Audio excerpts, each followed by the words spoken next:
आज का प्रोग्राम वैसे ही लेट चल रहा है, इसलिए मैं जैसा मुझे निर्देश है मैं संक्षिप्त में ही अपनी बात कहूँगा। देवा फाउंडेशन की सीईओ और ट्रस्टी माननीय मोनी झोरा जी, बीएचयू महिला अध्ययन एवं विकास केंद्र की कोऑर्डिनेटर प्रोफेसर निधि शर्मा जी, देवा फाउंडेशन के ट्रस्टी डॉक्टर वेणुगोपाल झवर साहब, यहाँ उपस्थित अतिथिगण, मीडिया बंधु और भाइयों एवं बहनों, मुझे टॉपिक जो दिया गया है वो है पास्को कानून के बारे में। पास्को कानून क्या है? हम रोज अखबार में पढ़ते हैं कि पास्को के तहत मुकदमा दर्ज किया गया है, लेकिन हम समझ नहीं पाते, आम लोग नहीं समझ पाते कि ये पास्को कानून है क्या। पास्को का फुल फॉर्म है protection of children from sexual offences act. ये एक्ट जो बनाया गया उसके पीछे मंशा ये है कि हमारी जो बेटियां हैं जो 18 साल अंदर की हैं, उनके विरुद्ध अगर कोई सेक्सुअल या हरासमेंट होता है तो उससे प्रभावी ढंग से कैसे निपटा जाए, और इसी उद्देश्य को मद्देनजर रखते हुए भारत सरकार ने इस कानून को बनाया, जो पूरे देश में आज के डेट में पूरे देश में 14 नवंबर 2012 से लागू है। अब इसमें केवल लड़कियां ही नहीं आती, बल्कि 18 साल के अंदर के लड़के भी हैं, मतलब फीमेल, मेल और ट्रांसजेंडर भी कवर्ड हैं इस एक्ट के तहत। अब इस कानून की विशेषता क्या है? सबसे बड़ी चीज ये समझने की बात है कि ये कानून बनाया क्यों गया। आमतौर पे जो क्रिमिनल कोर्ट्स होते हैं वहां किसी अपराध को सिद्ध करने की जिम्मेदारी उन पर होती है जो आरोप लगाते हैं, और आरोप केवल सिद्ध नहीं करना बल्कि आरोपों को शंका, किसी भी शंका और समाधान के परे, मतलब बियॉन्ड एनी रीजनेबल डाउट जो है सिद्ध करना होता है, जो कि आमतौर पर कठिन होता है। इसलिए इस एक्ट की जो सबसे बड़ी विशेषता है वो ये है कि एक बार कोई आरोपी बन गया तो उस आरोपी को सिद्ध करना है कि वो बेगुनाह है। अब ऐसी स्थिति में एक बार जो आरोपी एक्ट के तहत या कानून के तहत फंस जाता है उसका बच पाना मुश्किल होता है। इसलिए बेटियों के संदर्भ में यह कानून काफी प्रभावी है और पूरे देश में इस मामले में रोज कुछ न कुछ कांड होता है, मुकदमे दर्ज होते हैं। आप लोगों को याद होगा कि दिल्ली में 16 दिसंबर 2012 को एक बहुत बड़ी घटना घटी थी जिसको निर्भया कांड के नाम से जानते हैं, और उस निर्भया कांड के बाद सरकार जागी और रेप का जो डिफिनेशन था, परिभाषा थी, उसको इतना विस्तृत कर दिया कि मैं बता नहीं सकता, बहुत संक्षिप्त, मतलब मुझे बताना है इसलिए उस पर मैं ज़्यादा चर्चा नहीं कर सकता।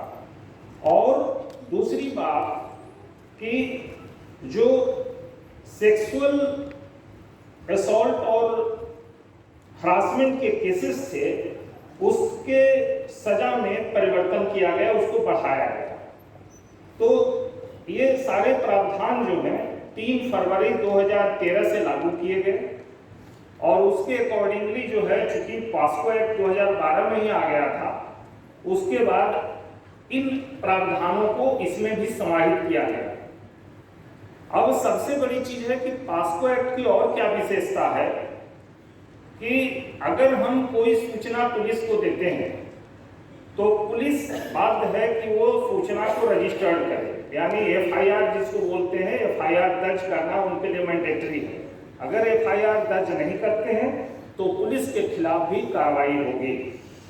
दूसरी चीज है कि जब आम अपराधों में क्या होता है कि बचाव पक्ष जो है विटनेसेज को, यानी जो गवाह होता है, उससे अनाप शनाप प्रश्न करता है। रेप के केस में भी होता है, लेकिन इसमें एक बेटियों के लिए सुरक्षा क्या दिया गया कि बचाव पक्ष का वकील डायरेक्ट जो कोई क्वेश्चन जो है उस बच्ची से नहीं पूछेगा, वो जो भी क्वेश्चन पूछना है कोर्ट के माध्यम से पूछेगा, यानी वो कोर्ट को प्रश्न करेगा, कोर्ट उससे प्रश्न करेगा। ऐसी स्थिति में बेटियों का जो उत्पीड़न होता था, जो मुकदमों के दौरान, ट्रायल के दौरान, उससे यह पास्को एक्ट बहुत बड़ा बचाव किया है।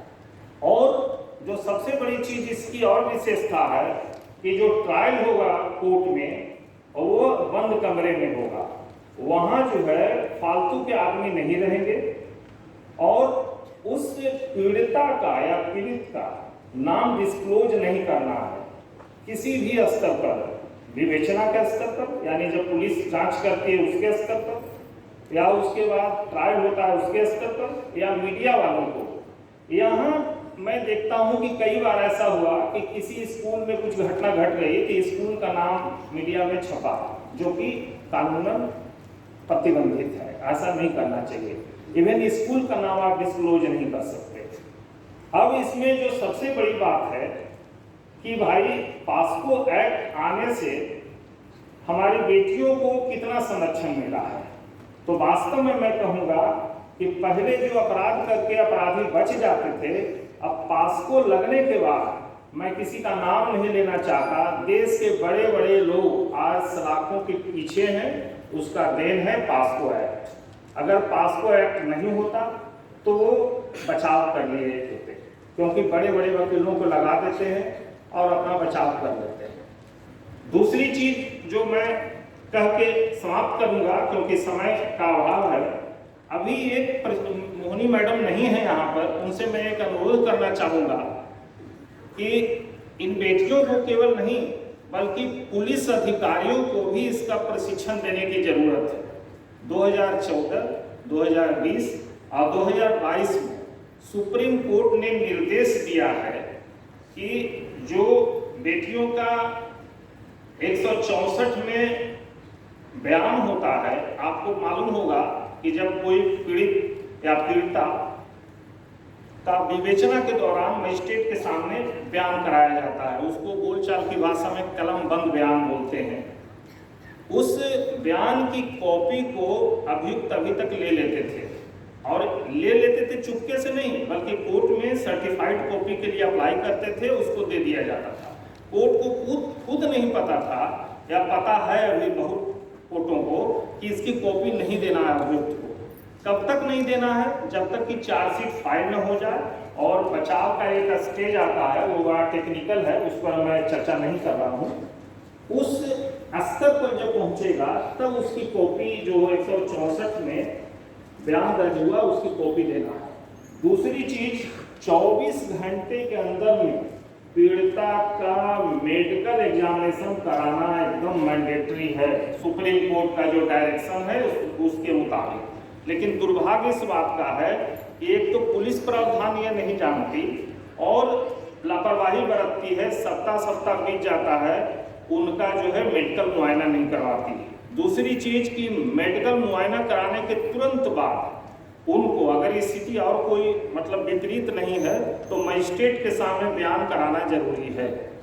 क्यों कि अगर बयान नहीं होता है तो दो इसके कारण हो सकते हैं। हो सकता है कि मैनिपुलेट भी केस में किया जा सकता है, ऐसी भी स्थिति हो सकती है कि किसी को फंसाया जा रहा हो। उसी स्थिति में जल्द से जल्द बयान कराना बहुत जरूरी है, लेकिन आए दिन देखा जाता है कि ऐसा पुलिस कर नहीं रही है। और उसका कारण क्या है कि जो माननीय सुप्रीम कोर्ट के द्वारा समय समय पर जो आदेश पारित किए गए हैं उसकी जानकारी उनको नहीं होती है। अब ये किसकी जिम्मेदारी होगी? ये जिम्मेदारी जो है सरकार की भी है और जैसे देवा फाउंडेशन जैसे स्वयंसेवी संस्थाओं की भी है कि वो इसके संबंध में जागरूकता प्रोग्राम करें। और आपको आश्चर्य होगा कि ये ऐसा एक एक्ट है जिसका धारा 43 कहता है कि आम जन को आप जागरूक करने की प्रयास कीजिए। सेंट्रल गवर्नमेंट को भी निर्देश है, स्टेट गवर्नमेंट को भी, और उसके साथ साथ जो अधिकारी पुलिस वाले उनको भी ये निर्देश है कि उनको समय समय पर प्रशिक्षण देके और इसके प्रभावी क्रियान्वयन, क्योंकि कोई कानून बन जाता है उससे कोई फायदा नहीं होता जब तक उसको प्रॉपरली इम्प्लीमेंट नहीं करते। इसलिए प्रॉपर इम्प्लीमेंटेशन के लिए इन लोगों को प्रशिक्षित किया जाना जरूरी है। और मैं मोहिनी मैम से अनुरोध करूंगा कि वो पहल करें और इसमें पुलिस को देंगे तो पुलिस दौड़े दौड़े आएगी, क्योंकि वो उनको भी ठीक से नहीं पता है कि इस तरह की जिम्मेदारी उनकी है कि वो ट्रेनिंग प्रोग्राम अपने पुलिस अधिकारियों के लिए अरेंज करें। और जो सबसे बड़ी बात इसमें ये है कि पास्को कानून का प्रॉपर इम्प्लीमेंटेशन देखने के लिए जो आयोग बने हुए हैं, चाइल्ड प्रोटेक्शन का जो आयोग है राज्य स्तर पर और केंद्र स्तर पर, वो भी इसका मतलब जो जिसको कहते हैं कि अपने कर्तव्य का निर्वहन ठीक से नहीं कर पा रहे हैं। ऐसी स्थिति में एनजीओ की बहुत बड़ी भूमिका है कि वो इस कानून के प्रॉपर इम्प्लीमेंटेशन के लिए काम करें और इस दिशा में जो है लोगों को जागरूक करें। इन्हीं शब्दों के साथ मैं अपने इस वक्तव्य को यहीं समाप्त करता हूँ।